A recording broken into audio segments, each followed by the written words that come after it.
In this lesson, we're going to be exploring weak attacks as a system of overcoming a stronger opponent.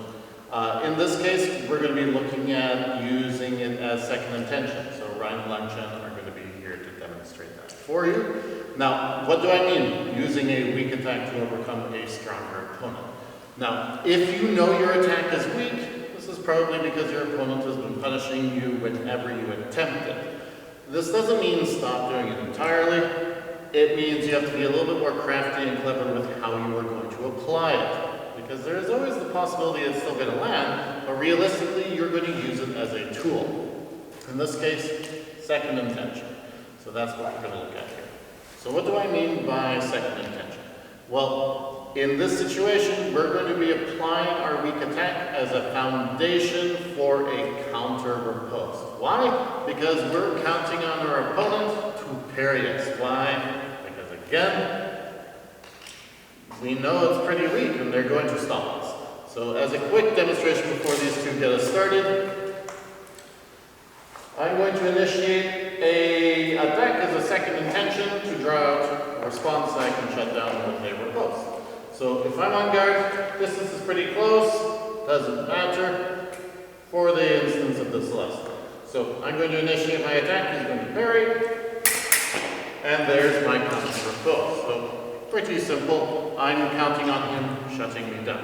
I'm going to do the same thing with Ryan here with a slight change. So again, I'm right here, distance is still about the same. I'm going to initiate my attack, he's going to parry. And I can change lines. So, regardless, you can use your weaker attack as a platform, and that's what these two are going to be doing now. Getting started here with the demonstrations, Langchen is going to be using the attack as a second intention to set up a counter riposte with disengagement. So he's on guard and he gets started.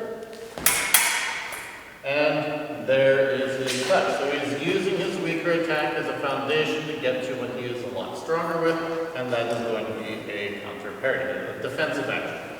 Now Ryan is going to do something similar, but this time instead of being in distance to make his attack land, he's decided his weak attack is going to be better sold by just falling short and letting Langchen try and take over with his attack. So they're both on guard. And Ryan's going to initiate his lunge from a little farther away, so it misses. Langchen takes over, and there's the counter parry riposte. So, this is using it as a tool. You don't have to go, look, my attack is so weak, I cannot use it. I'm going to have to figure out another way of hitting, and just abandon it entirely. What you can do is go, okay, my attack is weak, my opponent knows my attack is weak, so I can get a few touches out of it by using it as second intention, falling back on something that you're better at, which would be a defensive game, ideally. So there are a few different ways you can apply this. As we looked at first two demonstrations, you're attacking at distance, where you know you can hit, but you're just not arriving. You start that attack, they parry as you know they are going to, and then you use your stronger, more effective counter parry to overtake them. Or you can apply what Ryan did, which is going, okay, my attack is weak, I fall short, so I'm going to use that anyways, I'm going to lunge, fall short, they're going to take over to try and attack, and then I get to counter parry and shut them down. So these are things that you can use. You can apply it in other ways as well. So as a demonstration, this is something that I wouldn't recommend, but it is still an option, especially if you're particularly good at it. So, with Langchen, he's on guard. Ryan, you can stay right there, that's okay. I've decided my attack is pretty weak,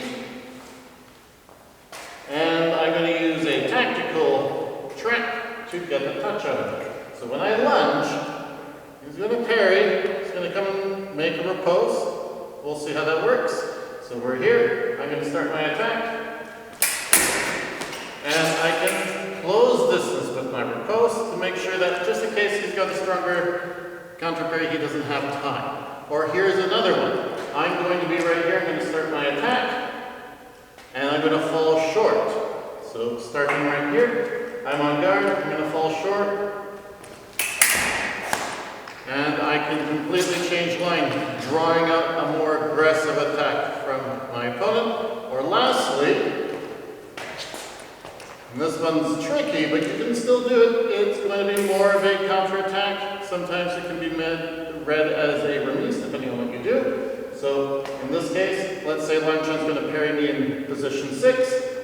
So I do my attack, he parries, position 6, right? And I close with a remise holding in here. Now, not recommended, but what I am saying is be inventive. You know your action is not particularly strong, but you want to apply it somehow. You want to use it to build on your options. So whether that is going to be an attack, you get parried, a counterattack to make the touch, you hold an opposition as you step in, whatever it might be. So long as it is something that you're confident in and that you are practiced in. But that does not mean, just because the action is weak, that it cannot be useful. So again, your weak attacks can be used successfully as second intention to overcome a stronger opponent.